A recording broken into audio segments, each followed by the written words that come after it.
It's up!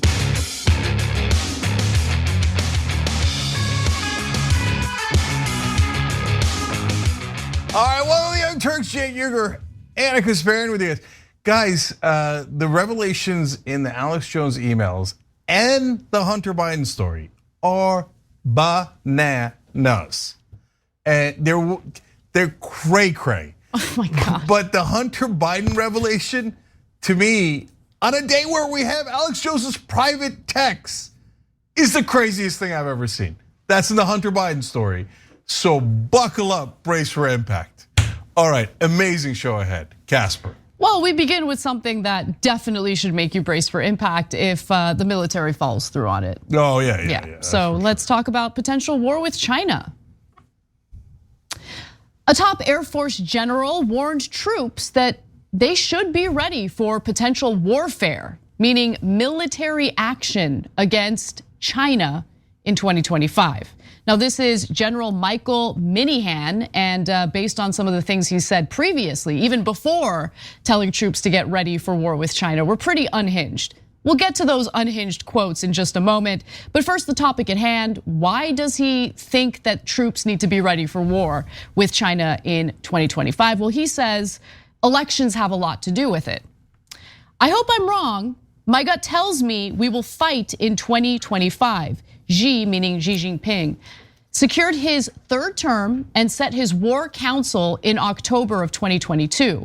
Taiwan's presidential elections are in 2024 and will offer Xi a reason.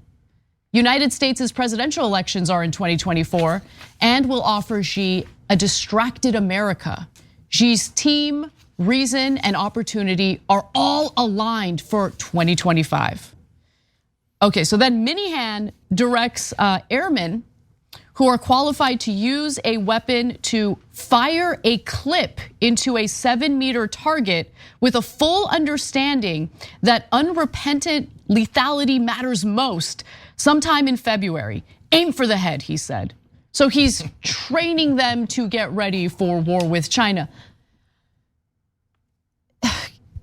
This person should not have any position in the military, because just based on this memo that he sent to the troops and based on previous statements he has made about the wonderful lethality of the Air Force, it seems like he's got this lust for killing people, for going to war. And going to war with China is not a small thing. And I think if you take a step back, a broader question is, if China does invade Taiwan, is it the United States' responsibility to intervene, and more importantly, to have boots on the ground?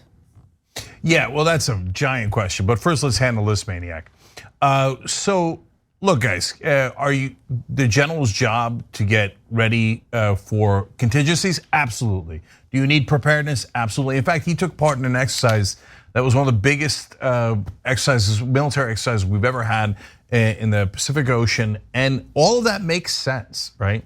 If you're doing a training exercise, by the way, on shooting a weapon, aiming for the target, aiming for the head of the target, et cetera, that makes sense, right? The problem is when you put it together. Now, we're nowhere near a conflict with China right now. Here's a top general in the American military saying, now get ready to shoot them in the head. But wait a minute, what department are you in? Well, I looked it up. He's in charge of transportation in the Asian perimeter, right? So, wait, what? So it's an important job, but they've got to get certain ships and et cetera to certain places, and the military needs that. But it is not a job where people need to get ready now to shoot Chinese folks in the head. For him to put that in a memo when he's talking about a war that he thinks is gonna start somehow in 2025 is absurd. And then when you read the quotes Anna's gonna give you in a minute about what he generally thinks about unrepentant lethality, you go, oh, okay, I get it. This guy's totally unhinged. So, but then the question is, how many US generals are as unhinged as this guy? He appears to not be warning about military conflict with great trepidation. Right. He appears to be looking forward to it. Exactly. And look, take a step back and look at the bigger picture, including the rhetoric that we've been hearing from elected leaders. Nancy Pelosi's provocative trip to Taiwan specifically meant to be provocative toward China. You had both Donald Trump and Joe Biden run campaign ads in 2020 being incredibly antagonistic toward China. And guys, let me just be clear about something. The antagonism toward China has more to do with the fact that we enabled them in basically building up their economy, and now we're upset about it. The US government's upset about it. Well, you allowed for corporations to exploit cheap labor in China to the point where they manufacture almost everything. And then we get hit with COVID, our supply chains suffer because if China shuts down, we can't do anything about that, right? So there's all this like bitterness about the economic aspect of China. And all of the rhetoric I've been hearing from politicians tries to make it seem like China's a real threat to our national security. And so far, the only real threat I see to national security is the discourse itself, which keeps escalating the situation when we should not be escalating the situation. But let me give you some more comments from him, from the general here, Minihan. Now, he also told all personnel reporting to him that they should, quote, consider their personal affairs and be more aggressive about training. In fact, he instructs them, run deliberately, not recklessly. Let's just pause right there. What does it mean to run recklessly? I think it's like this. China's coming, ah! You freak. Okay, but let me continue.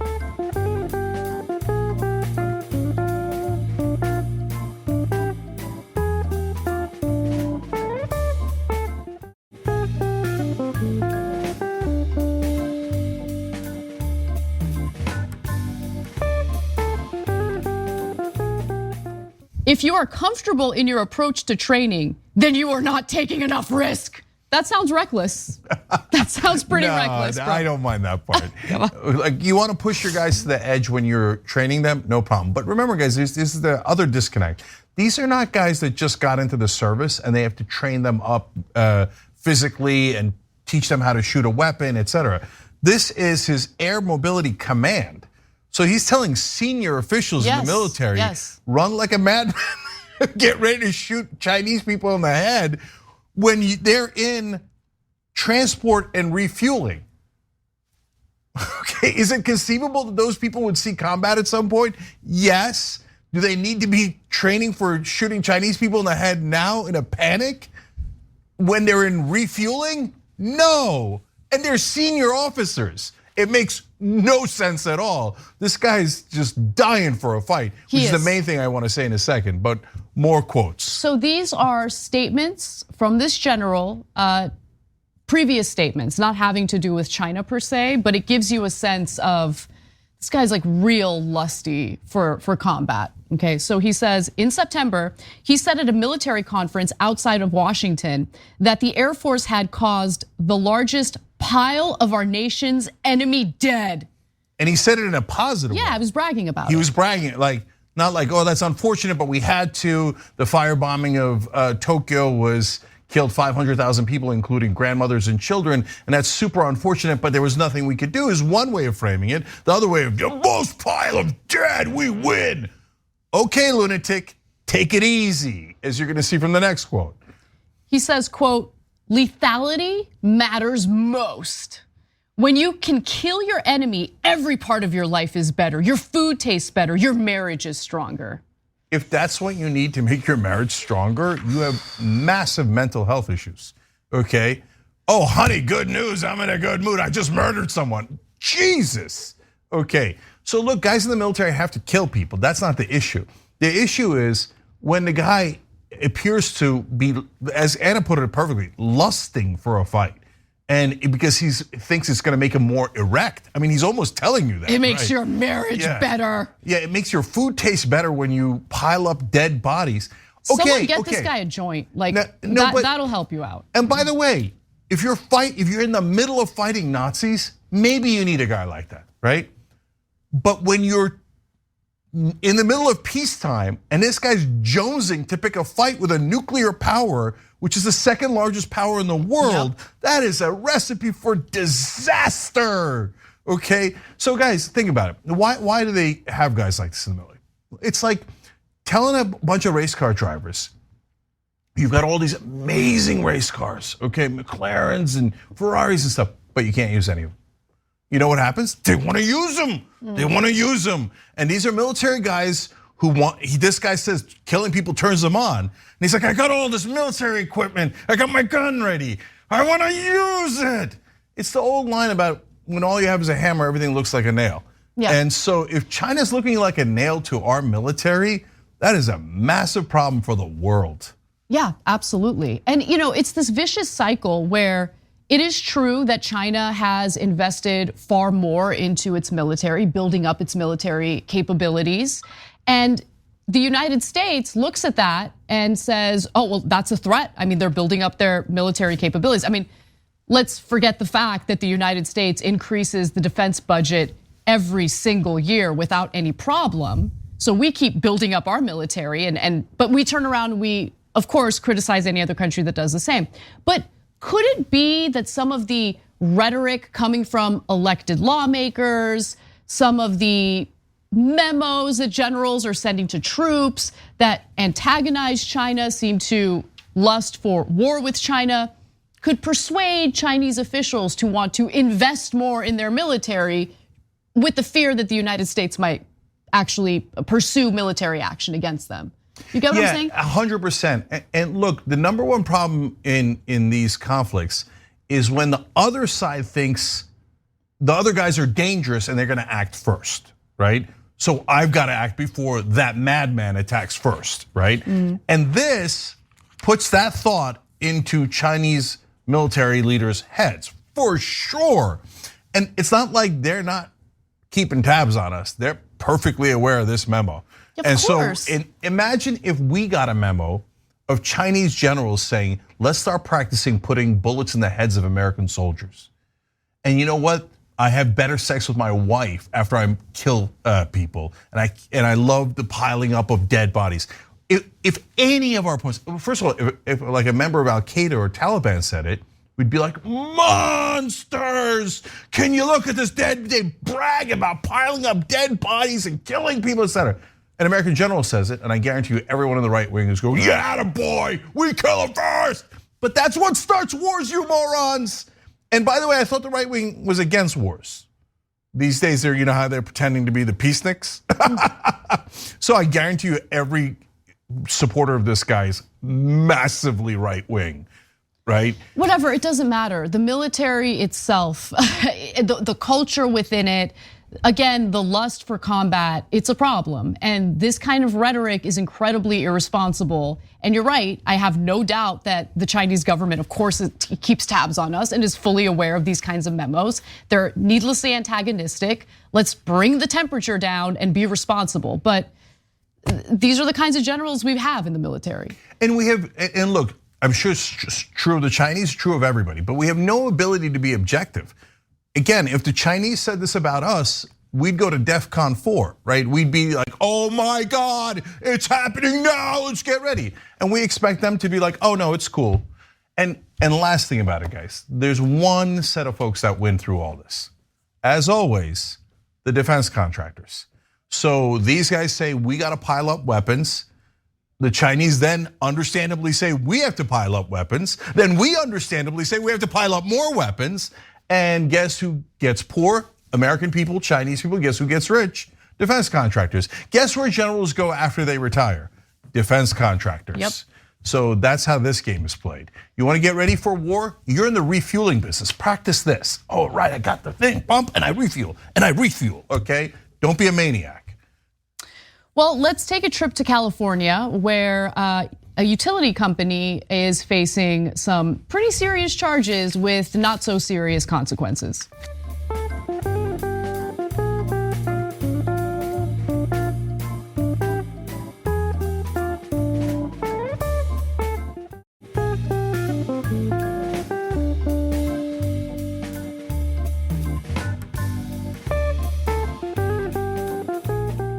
California utilities company PG&E will go to trial for manslaughter.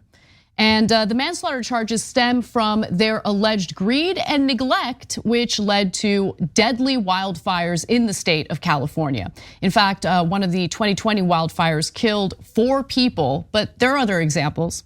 Now, to be clear, none of the executives at PG&E will face criminal charges, just the company itself. And that part of the story is really the whole game. Because if it's not individuals, if it's the corporation itself, we're talking about fines.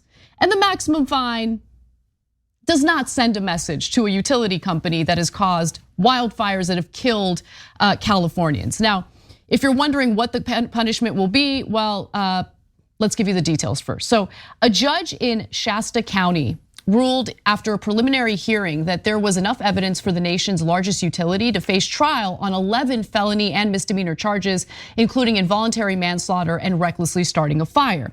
So 20 other charges were dismissed. They're scheduled to be arraigned on the remaining charges on February 15th. Now, what happened here? Last June, the company pleaded not guilty, and that had to do with the so-called Zog fire in 2020. The Zog fire began in September of 2020, and it tore through the forested county south of the Oregon border. The blaze burned 88 square miles of land and destroyed more than 200 homes before it was brought under control. 4 people died, as I mentioned earlier, including an 8-year-old girl and her mother, who were caught by the flames while trying to drive away from their home. Now, how was PG&E involved? Well, they were involved in the way that they were involved in all the other fires that we've talked about on the show before. So state fire officials said the fire began when a pine tree fell into a PG&E distribution line. The California Public Utilities Commission last year proposed fining PG&E more than $155 million, saying it had failed to take down the tree, one of 2 that had been marked for removal. So PG&E has a history of really failing to upgrade its equipment. Some of their equipment is literally over a century old. And investing in that equipment, would cut into their profits. Their shareholders probably wouldn't be in favor of that because they want to maximize profits and avoid spending money in improving their equipment. And then they're supposed to cut down some of the trees around the power lines to avoid exactly what happened in the Zog fire situation, where a downed tree hit the power lines and it sparked a fire. Now, naturally, PG&E said in a statement that the loss of life was tragic, so tragic, even though the same thing keeps happening over and over again. And while it accepts the conclusion that its equipment caused the blaze, quote, "We believe PG&E did not commit any crimes. They insisted that they're working to make their system safer every single day." So, you know what they might have to pay in fines if they're found guilty of these charges? Maximum penalty for a corporation is $10,000 per victim killed as a result of the fire. Ooh, $10,000. That seems like they would take it really seriously when they made billions in profits, as always, with these companies. All right, so I want to ask, what's involuntary manslaughter for a company? What is that? I mean, I know the Supreme Court says that corporations are human beings, and lunatics in Washington and the Republican Party, et cetera, agree. But what happens if a company, which is, I got news for you, not a human being, is convicted of involuntary manslaughter? Okay, you killed those people. Bad company, bad company. But wait a minute, all right, then let's send the company to jail, or let's execute the company. I don't mean the people, of course, we're progressives. I mean, all right, let's end the company. It's done, all right? Now, in this case, California should take over PG&E. PG&E should belong to the residents of California. We should control it. But you know what we did? We bailed them out, okay? Gavin Newsom, who thinks it's a smart idea to go around campaigning on a national stage as if he's gonna run for president and he's not a target-rich environment, is the one who decided to bail PG&E out. And there's a very specific reason why. They're massive campaign donors to Gavin Newsom. Stick around for the numbers because they will blow your mind. But Cenk, go ahead. Okay, so guys, we now have, we tell you about the theater of politics all the time here and how the media helps perpetuate this fake sense of what's happening in the world, an alternate reality. The Trump folks have an alternate reality, mainstream media has an alternate reality. In this alternate reality, all the newspapers that I read in this case are taking this seriously as if you can charge a company with manslaughter. Like no one clarifies, oh, by the way, this is absurd. It's a legal fiction. It doesn't actually exist in the real world. No one's gonna go to prison. This is dumb. This is incredibly dumb. And the whole point of it is to trick you into thinking that there was accountability. Right. When all they did was pay a small percentage of their profits, a tiny percentage of their profits for the people that they killed. I want you to think about how monstrous this is and how we let the executives off. Because they had over 30 fires. Yep. You're telling me you didn't know by the 13th fire? By the 19th fire, by the 27th fire, you didn't know that that your wires are causing the fires, and that people died in every one of those or a lot of those fires. You knew. You didn't know that people were going to die in the next fire. You know what happened in one of these fires? 4 people died. That was one of the smaller ones. One of them was an 8-year-old girl. But no one's ever going to go to jail, and the company might be convicted and pay a tiny fine. So you mentioned, what is this? You mentioned 30 wildfires. I think it's important to clarify there have been 30 PG&E caused wildfires in California since 2017, okay? And that wiped out more than 23,000 homes and businesses and killed more than 100 people. So those are the numbers. And in regard to the 8-year-old girl who died as a result of one of those fires, she died alongside her mother as they were in their car trying to drive away from the fire. They couldn't get away fast enough and they burned to death. Yeah, guys, it's super uncomfortable and I hate to do this to you. But imagine an 8-year-old and their mom burning to death. And the executives knew, they not that those 2 particular people were gonna die, but 83 had died in a fire before. They know their wires are causing the fires. They know that people die in those fires, and they would not do anything about it. Why? Profits, because doing something about it had a tremendous financial cost to it, and it would have cut into their goddamn pay. But our system says they are not guilty, they are wonderful. Give them all the pay, all the compensation. They're heroes because they're rich. But don't worry, the company faces criminal charges. Yeah, look, screw everyone who doesn't point out that that's a effing farce. Well, politicians like California's governor Gavin Newsom treat them like they're heroes, not because they're rich, but because their wealth translates to campaign donations for Gavin Newsom. So let's get to that right now. As of 2021, okay, just a few short years, PG&E has donated well over $10 million to Newsom's campaigns since his first run for San Francisco supervisor in 1998. So as of 2021, that's how much they had donated. So between 1998 and 2021, they donated $10 million to all the different races that Gavin Newsom took part in. Gee, I wonder if that would affect them. Now look, there's apparently one heroic reporter that asked him once. You're gonna get his answer in a second. But I don't care if you're right wing, left wing, middle wing, it doesn't matter. I'm asking you now, do you think $10 million might affect someone? There's only one group of people in this country that would say no, reporters. It's like the cops. They're the only people who wouldn't rush into a building to save little kids. The 400 of them hang out. 400 reporters hang out in front of obvious bribery and go, no, we're the only people in the country who think that that's perfectly legal and fine, and it doesn't affect the beloved angelic Gavin Newsom. Absurd. You're all insane. That's not all.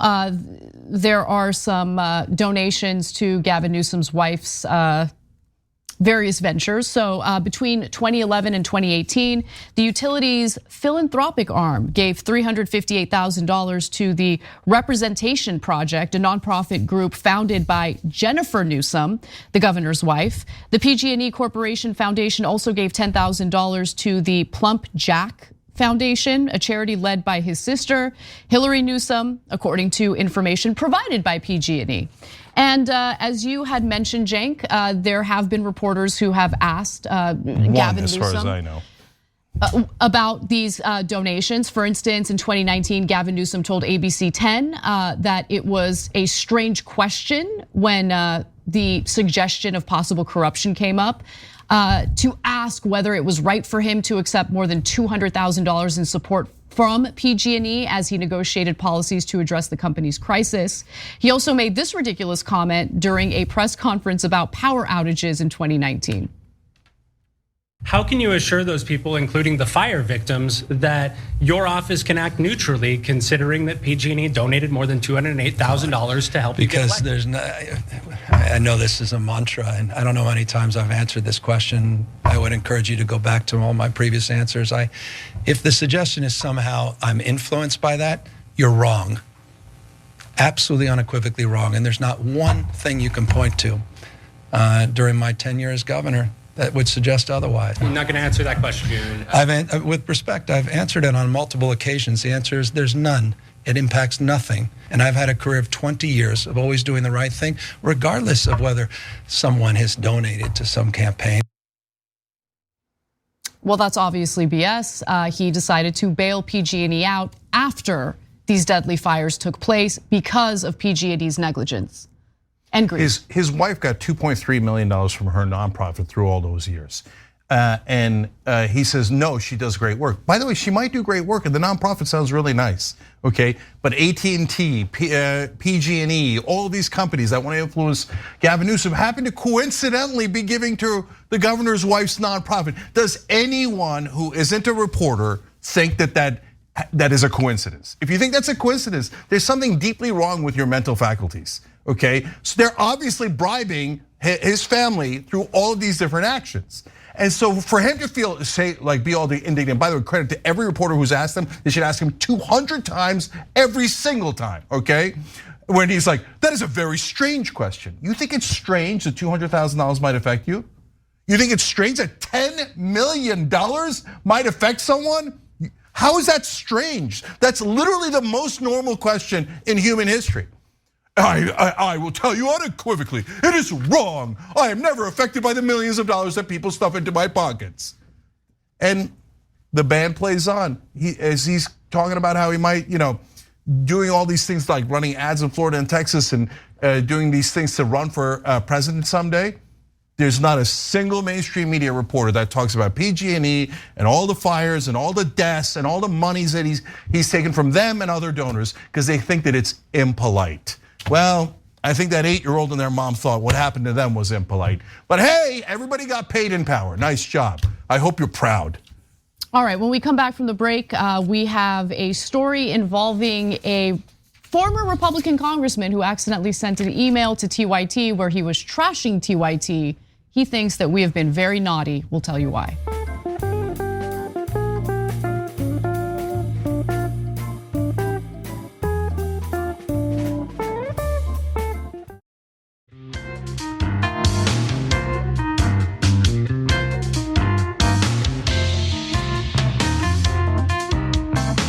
All right, back on TYT, Cenk and Anna with you guys, and a new member, Abby Brown. Hey, Abby, how you doing? Thanks for joining. We appreciate it. You guys all make this show possible. TYT.com/join to become a member.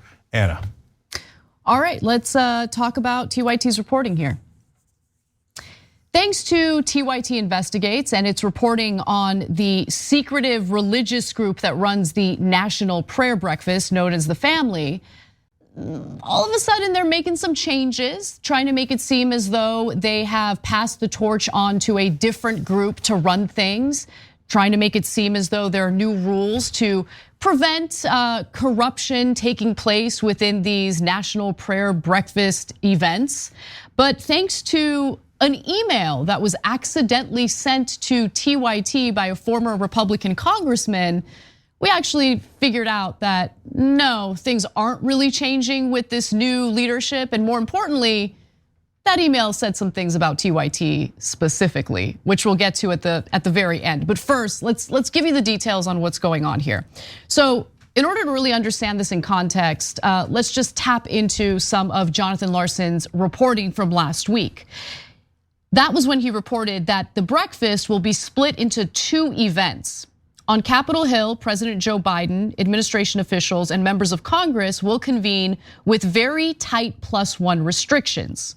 Simultaneously, at the Washington Hilton, more than 1,000 family insiders and their guests will gather as they have every year except 2021 and 2022, but without the access they used to have to powerful politicians. So the idea here is to have 2 separate events to prevent the corruption that was very clearly taking place when politicians and all these weird religious figures were getting together in one event, okay?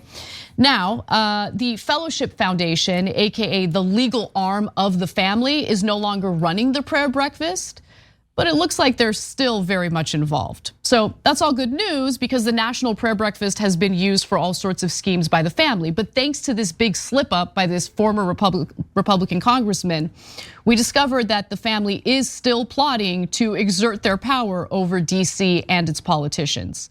So former Representative Zach Wamp, he was a Republican congressman from Tennessee, intended to send an email to former Senator Mark Pryor, a Democrat from Alabama, who runs the new organization in charge of the National Prayer Breakfast, which is now called the National Prayer Breakfast Foundation.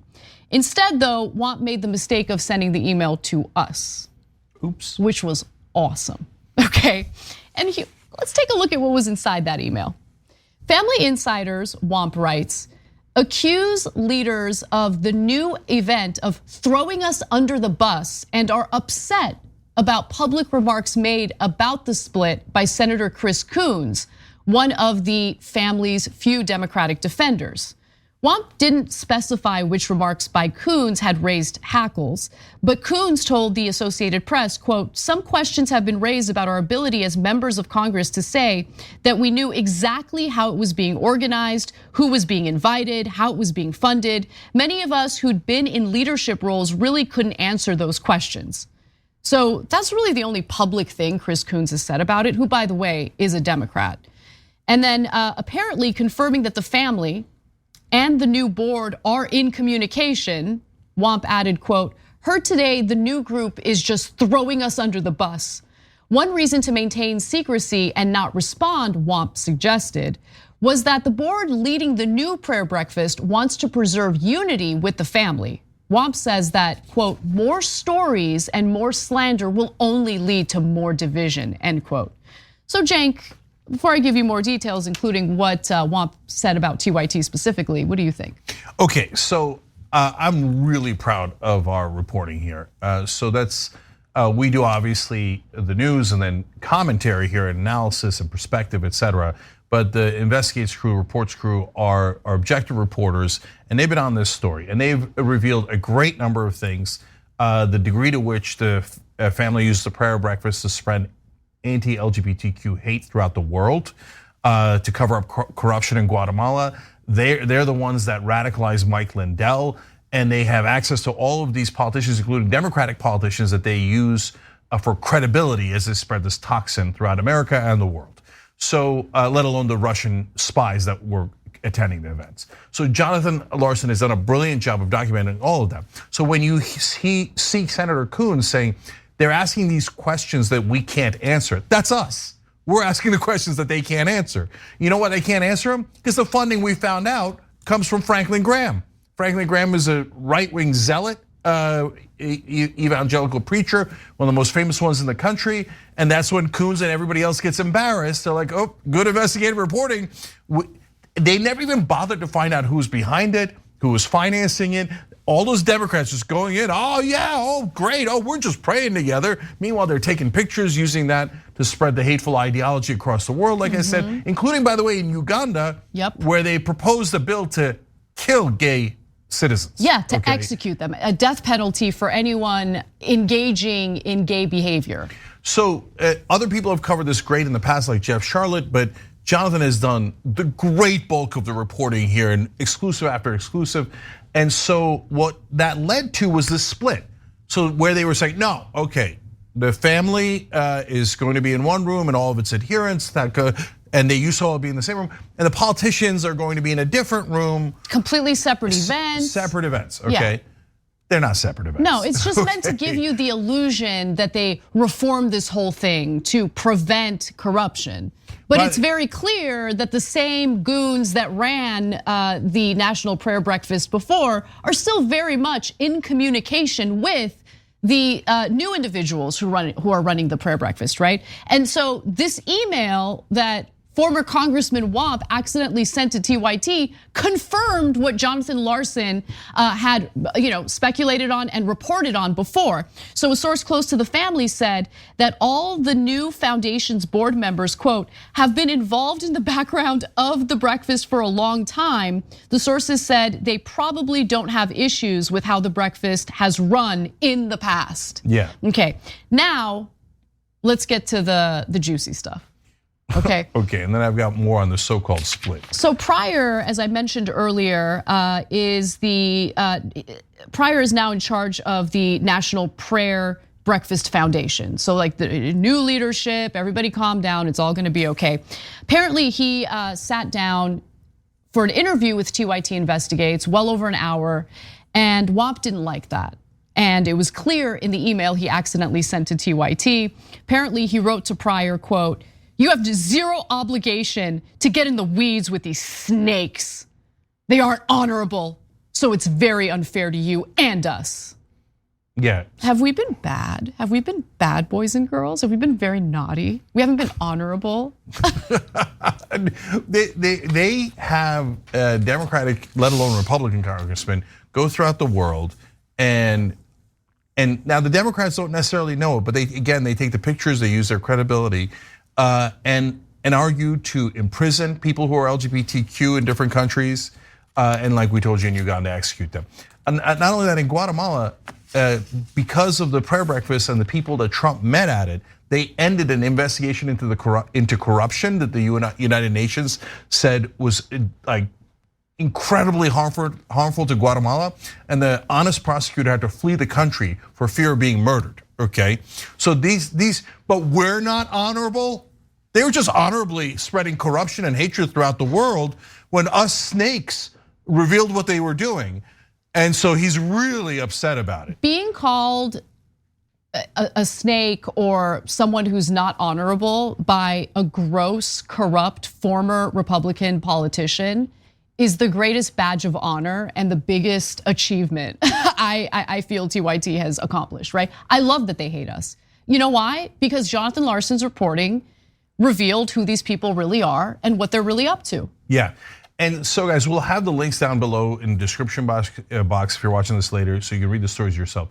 But Jonathan, you accidentally said speculates, but he never speculates. So he has the board members and where they are and what their connections are. He did it with immaculate detail. But to me, the killer quote in the story is when Wamp, in that email he accidentally sent to us, said, "More stories and more slander will only lead to more division." But wait, I thought you guys said that you already had the division, that you were two different entities. So it turns out you aren't two different entities, and he's saying they'll split us apart. And now the part that you might not know. They have been pretending that it's the two different entities, and don't worry, the family's not gonna get involved with the prayer breakfast, etc. And they made it appear like Congress was running the new entity. And in fact, tons of mainstream media outlets have not only not credited Jonathan for the story while clearly quoting his work, but on top of that, they bought into the line, bought into it hook, line, and sinker. They're like, oh yeah, now Congress is running it. That's not true at all, Look at the actual reporting on it. So be careful of these guys. They're gonna continue to try to influence our politicians to go in this radical religious right agenda. And obviously, still the Democrats don't get it, but great reporting here. And by the way, that unit, our audience paid for it 6 years ago.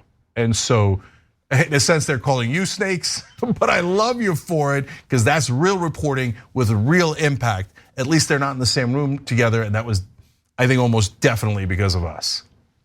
All right, when we come back, Hunter Biden goes on the offense. We'll do that story and more. See you in a few minutes.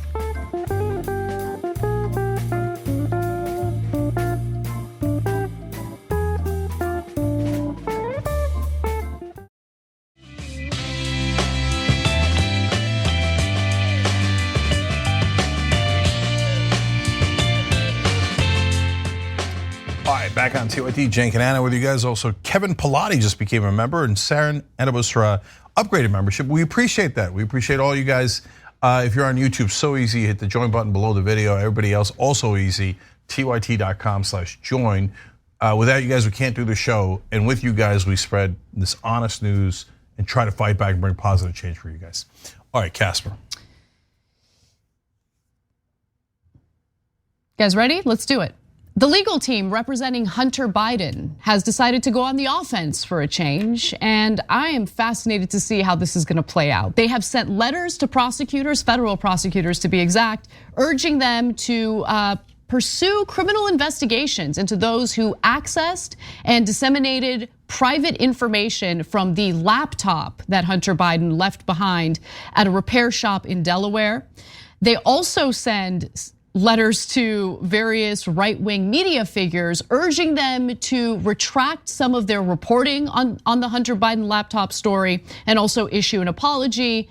And the letter, of course, is complete with a threat of a defamation lawsuit should they refuse to do so. Now, Biden's recently hired lawyer, Abe Lowell, sent lengthy letters to the Justice Department and Delaware's Attorney General requesting investigations into people who were involved in disseminating the data that was allegedly collected from the laptop. Biden's lawyers claim that about a half dozen people have violated various statutes, including by making public restricted private information, accessing and disseminating stolen property, and making false statements to Congress. In another letter, Abe Lowell wrote to the Internal Revenue Service challenging the nonprofit status of Marco Polo, a group that is run by conservative activist Garrett Ziegler. Lowell provided 36 pages as evidence that the group is engaging in political activity in violation of its nonprofit and tax-exempt status. There are more details here, Cenk, but curious what you think about this new strategy. Yeah, I kind of like it. Let's go on the offense. At first, I was a little skeptical because I thought, well, you're going to bring more attention to this. That's not overly helpful. And my guess is that the Biden administration was like, no, because theoretically, Joe Biden's going to run for president in the next 2 years, and this will mean that it's more in the news for the next couple of years. I think I have a slight theory on why they decided to pull the trigger and go in this direction instead of ignoring it or playing defense. And it's that if the Democrats had held the House, then there wouldn't be hearings. And so then they could continue to try to ignore it and bring less media attention to it. But since the Republicans won the House, they're gonna have nonstop hearings about it anyway. So how much more attention could you add to it? So they decided to fight back instead. And look, my general philosophy is you should go on the offense and stay there. I mean, I agree. And it's so rare to hear anyone in the Democratic side actually go use the offense tactic. It's usually just Republicans who do that. And so, look, I have more details about their legal strategy here. Before I get to it though, just to kind of buttress your point about how obsessed the right wing is with this Hunter Biden laptop story, I should note that Fox Nation had done a mock trial of Hunter Biden, and it was hilarious. So I feel like it's foreshadowing for what's to come for Republicans, but nonetheless, let's take a quick look. The judge was TV Judge Joe Brown. There were two actual attorneys presenting arguments. The entire time, the judge and the attorneys had to keep reminding you, the viewer, that this is a mock trial. This is a mock trial. It is not a real proceeding. This mock trial. I was also a really big fan of the defense. This was like the first thing he said. He's smoking crack while he's awake, while he's asleep. He's with prostitutes. He's making amateur porn. Now, if I was mock Hunter Biden, I would mock fire my mock attorney. Deliberations were pretty boring. My main takeaway was the jury wasn't as swayed by Hunter Biden's picks as the prosecution thought they'd be. The salacious pictures did nothing for my decision. In mock count 1 regarding Farah, the mock jury decided that the government should mock investigate Hunter Biden. But in mock count 2 regarding bribery, the mock jury decided that Hunter Biden was mock innocent. Even in Fox News' fantasy show trial, they can't get a guilty verdict. No, I love it. I love it. Because honestly, I'm not just dismissive of claims about Hunter Biden's laptop, right? Like, if there is any evidence of criminality that has an impact on the American people, right? If there is any proof of foreign government relationships between Joe Biden, that's relevant to us, right? Where's the evidence? We haven't seen any of it. I've seen endless nude photos of Hunter Biden, unfortunately, no offense. I've seen all the salacious stuff. Who cares? Why do we care about this? Hunter Biden isn't in government. Yeah, so look, we're about to get to the craziest part. I mean, unbelievable. But first on your points, look, if the laptops or anything showed that Hunter Biden got his dad to help in some of his business dealings and used the US government to do it, that would be a very serious issue, okay? And I would be 100% against Hunter Biden and Joe Biden in that scenario. But as we've told you before, the laptop actually shows Hunter Biden saying on several occasions, we can't influence my dad, so don't overpromise. Exactly. It actually, on the substance of it, exonerates him, which goes towards the lawsuit, because I think the most important part of the lawsuit is a suit against Tucker Carlson and Fox News, because they're saying, hey, you said that we got paid $50,000 for connecting my dad, et cetera, right? And that is just verifiably false. And so you're making it look like my dad and I were corrupt when the laptop shows the exact opposite, okay? That's a very serious thing. When a guy with a 3 million person audience every night, the top cable show in the country, goes and tells people this was a specific act of corruption and here's my specific evidence of it. And that turns out that the evidence is a total lie.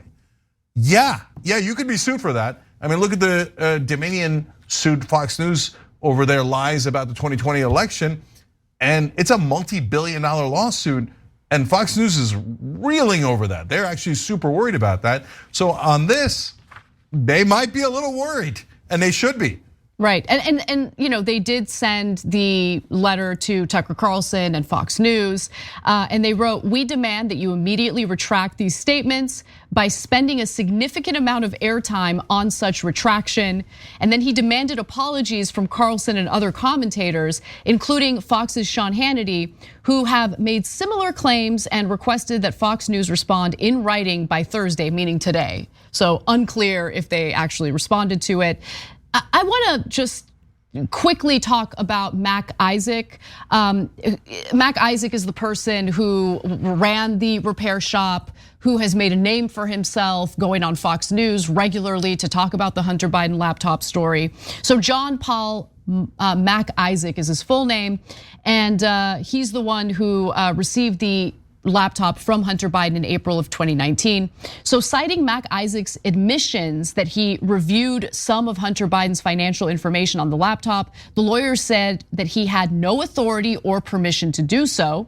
And they write, quote, backing up Mr. Biden's files for any repair did not require Mr. Mac Isaac to review the contents of such files. Mr. Biden did not consent to Mr. Mac Isaac gaining access to the content of those files in April of 2019 or at any other time. So they are pursuing legal action against him as well, or they're threatening to. So it's really, I like it. I mean, if they're gonna hit you with false allegations and make it seem like you engaged in corruption, and you're just sitting back and taking it, doesn't make sense to me. 100%. So number one, if they can prove it in a court of law, Mac Isaac should definitely go to prison. When you hand in your laptop to get fixed anywhere, right, or your phone or anything like that, the guy has access to it in order to fix it. He gets past your passcode, et cetera, right? That is a big trust that you're putting in that guy. If he goes in and gets private pictures of you nude and publishes it online, goes into your finances and publishes that online, there is no greater violation of trust, and it is illegal. So I don't know if there's a single prosecutor left in the country, but this guy's not even among the elites. I know he helped the right-wing elites, but should you prosecute him if those things are true? Definitely. It's criminal not to prosecute him. Now, we've been too kind to Hunter Biden, if you ask me, because homeboy's crazy.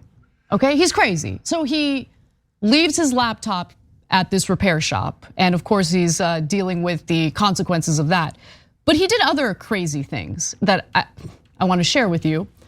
Biden also left a laptop with Keith Ablow, a Massachusetts-based psychiatrist who was a regular on Fox News back in the day. He's no longer on Fox News regularly, but he's close to a psychiatrist who has been close to Republican activist Roger Stone. So Keith Ablow and Roger Stone are buddies, and Hunter Biden left a laptop with him? What? No, Why? guys, I'm serious. We've covered absolutely insane stories over the last 20 years on this show. This is one of the craziest I have ever heard. Keith Ablow was on Fox News' medical A-team. You remember him? He's the psycho that, look, I have to confess, I said before we had the evidence, and I said, I clearly labeled as speculation. I said, he's got some woman tied up in his basement, okay? And guess what it turned out? Several clients, he's a therapist, and employees said, yeah, he would sexually assault, sexually harass. He would make them get on their knees. He would beat them with a belt that had a skull on it. Okay? Yep. So it's one of my proudest predictions.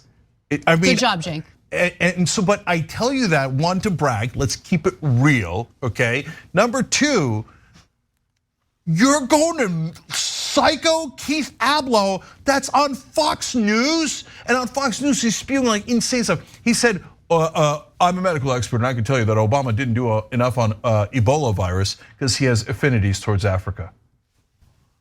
He was crazy. I mean, he was cray-cray. How do you go to that therapist?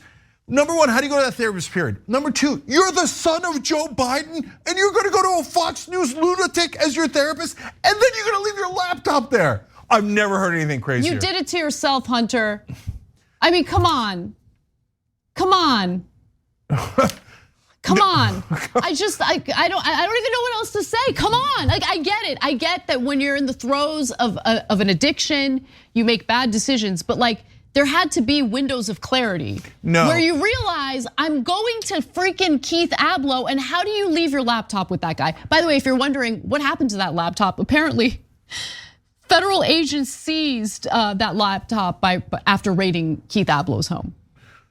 Yeah, look, there is no crack strong enough to justify using Keith Ablow as your therapist, let alone leaving your laptop there. Who takes their laptop to their therapist and gives it to them? Okay, look, now I'm gonna speculate. I wanna be clear that I'm speculating, okay? But with that said, Keith Ablow is apparently a psychiatrist, and psychiatrists are different from psychologists in that they can prescribe drugs. So I don't know if there's a connection there, but yes, he was known a little bit as a candy man, and so maybe that's why he went there. And who knows? Ablow is a master manipulator. In the lawsuit the woman filed, they told about all of his different psychological tricks while they're in their weakest state to take advantage of them. He probably asked, again, this is speculation, maybe tricked Hunter Biden into bringing the laptop in because he's thinking, I can't believe the son of Joe Biden is trusting me. I'm gonna totally rook this guy, right? So, but guys, again, it's unconscionable to go to that guy as your therapist. It is, and to tell him your secrets, there's no chance that he would keep those secrets private. None. He no longer has his license, by the way, after all the sexual allegations, and he settled the lawsuit, et cetera, et cetera. So that's. But bottom line, though, it was literally the most interesting thing I've read about the Hunter Biden laptop story. For sure. I mean, look, far. but I'll say one more thing. Look, man, that's a lot of mistakes that Hunter Biden made that got his dad in a lot of trouble. He should go to a therapist about that. Okay, because there was a good son, Beau Biden, and Hunter's always had trouble, and I'm sure that there were a lot of feelings mixed up in that. And if you guys remember, Hunter then slept with Beau's wife after Beau passed away. God, having kids sucks. Okay. How do you control that situation? And then on top of that, you leave your laptops all over the state, and you go to psycho Keith Abloh for your therapist and hand him your laptop. I mean, there's some psychology involved there. But bottom line is, guys, if you show me one piece of evidence that Hunter Biden actually got Joe Biden to do something illegal and corrupt, good, go get him, okay? But all that these laptops have ever shown is the exact opposite, plus Hunter Biden had massive issues. But having massive issues is not a crime and has no connection to Joe Biden. In fact, it's all it's ever done is hurt him.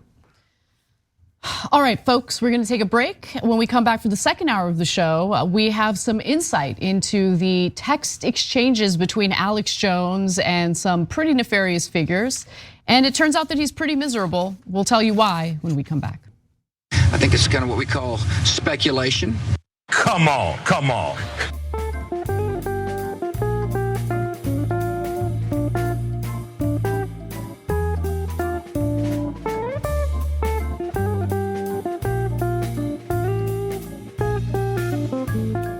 Thanks for listening to the full episode of The Young Turks. Support our work, listen ad-free, access members-only bonus content, and more by subscribing to Apple Podcasts at apple.co/TYT. I'm your host, Cenk Uygur, and I'll see you soon.